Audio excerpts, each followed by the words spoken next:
Hello everyone, welcome to the world of Nandini. তো আজকে আমরা ইন্টারন্যাশনাল কলকাতা বুক ফেয়ারের ব্লগ নিয়ে চলে এসেছি। এটা একটা মিনি ব্লগই বলতে পারেন। এটা 9th ফেব্রুয়ারি শেষ হয়ে যাবে, অনেক দিন আগেই স্টার্ট হয়েছে। এটা করুণাময়ীতে হচ্ছে, করুণাময়ী যেটা সেন্ট্রাল পার্ক আছে ওখানে হচ্ছে। তো এবারের থিম ছিল জার্মানি, মানে সবই ইন্টারন্যাশনালই ছিল। জার্মানি, পেরু, এটা জার্মানির কোনো একটা জিনিসকে থিম করেছিল, মনে পড়ছে না আমার ঠিক, 2-3 দিন আগে গেছিলাম আমি। তো যাই হোক, এখানে এই জার্মানির একটা 2025-এর থিম ছিল এবারের।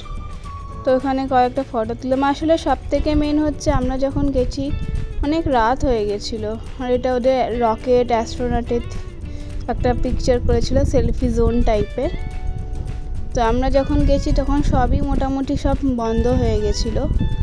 তো এখানে ইউএসএ, পেরু, অনেক ধরনের পাবলিশার, মানে অনেক ধরনের দেশের সব বুকস পাওয়া যাচ্ছে। তো এবার চলে এলো খাদ্য মেলায়, মানে বই মেলাতে বই নেই। আর যেহেতু 8:30 বেজে গেছিলো, বই মেলাতে সব বই দোকান বন্ধ করে দিয়েছিল, বইয়ের যত স্টল ছিল। কিন্তু এটা দেখে মনে হচ্ছে পুরো খাদ্য মেলা। মানে আমরা 9:30 অবধি ছিলাম, তো মানে 9:30 পরও দোকানগুলো সব খোলা ছিল। অনেক ধরনের দোকান ছিল, গৌতমসের স্টল ছিল, তারপর বকখালি ফিশ সেন্টারের স্টল ছিল, অনেক ধরনের চায়ের স্টল ছিল, মানে কি যা খেতে লাগবে তাই। এই যে আমরা চা দিয়ে শুরু করলাম, নেচার্স ক্যাফের চা, এটা খুবই ভালো ছিল খেতে অ্যাজ ইউজুয়াল। আর এখানে প্রচুর কম্বো পাওয়া যাচ্ছিলো, মানে বলছি না পুরো খাদ্য মেলাই মনে হচ্ছে। চাইনিজ, ইন্ডিয়ান, মোগলাই সব রকমের কম্বো পাওয়া যাচ্ছিলো, বিরিয়ানি থেকে শুরু করে, তারপর আপনার fish fry, fish finger, fish butter fry, ডেজার্টে আপনারা কেক, অনেক কিছু আছে। এই যে এগুলো সব ব্রিটিশ কাউন্সিলের সব থিমে। এখানে একজন খুব সুন্দর গিটার বাজাচ্ছিল।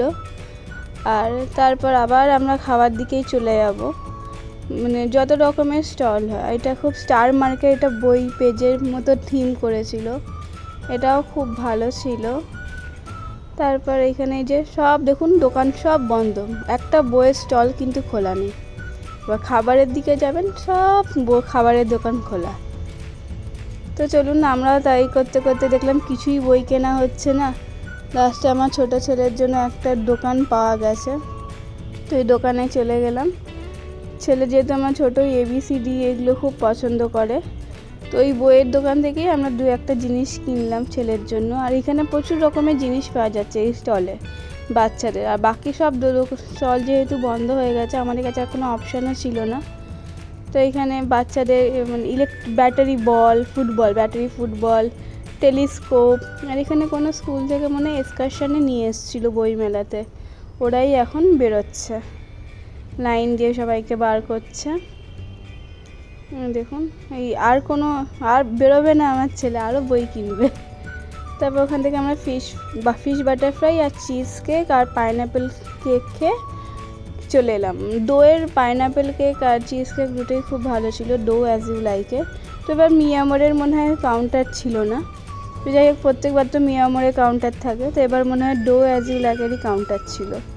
আর এই যে উডপেকারের বইটা ছিল, খুব ভালো, মানে আগেকার উডপেকারের পাবলিশারের বইগুলো খুব ভালো ছিল। তো এবার যেহেতু স্টল বন্ধ হয়ে গেছে, আর আমাদের যাওয়াও আর হবে না, তো ব্যাস এইটুকুই বই মেলা, কিছুই আর ব্লগে ছিল না। তো আমরা বেরিয়ে গেলাম বই মেলা থেকে। তো এবারে বই মেলাতে সেরকম কিছু কেনাকাটি হয়নি, তো কিছু ফটোই তোলা হয়েছে, এই ফটোগুলোই শেয়ার করে দিচ্ছি। এই সেলফি জোনটা খুব ভালো করেছিল, রকেট আর অ্যাস্ট্রোনটে, বাচ্চাদের খুব পছন্দ হয়েছিল। এই যে বাচ্চাদের স্টলের সব সেলফি জোন, ডক্টর ম্যাডি, এগুলো খুব ভালো ছিল। ব্যাস এই করেই আমাদের বইমেলা ঘোরা কমপ্লিট হয়ে গেল। আপনারা যেতে পারেন যদি না গিয়ে থাকেন, 9th ফেব্রুয়ারি অবধি আছে, গিয়ে দেখবেন, ভালোই লাগবে। Thank you for watching.